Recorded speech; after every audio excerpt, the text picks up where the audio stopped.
Indiana opens up as a 3.5-point favorite against Wyoming. So I made a few bets on the openers, and you're still seeing the number over at DraftKings at 3.5 with a total of about 132. I'm involved in this game here. I laid 3.5 against Wyoming. So you mentioned EK, you mentioned Hunter Maldonado. One of the things that Wyoming does is they are somewhat limited offensively in that they have two really good players in Maldonado and EK. But when you watch them offensively, it is taking turns down the, go down the court, post one guy up, and see what comes of it. Hunter Maldonado, even though he's a guard, he's about 6'6", 6'7", he operates primarily out of the post, and it's the same thing with EK.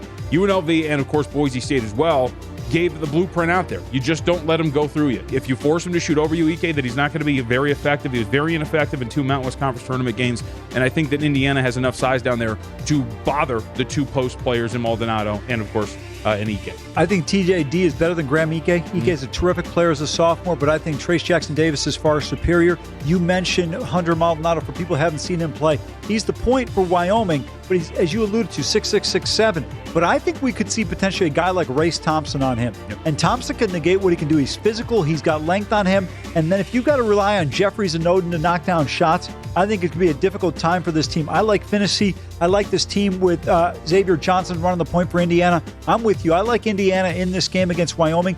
Once we start getting past this number of 3, 3.5, potentially 4, it becomes a little bit tricky.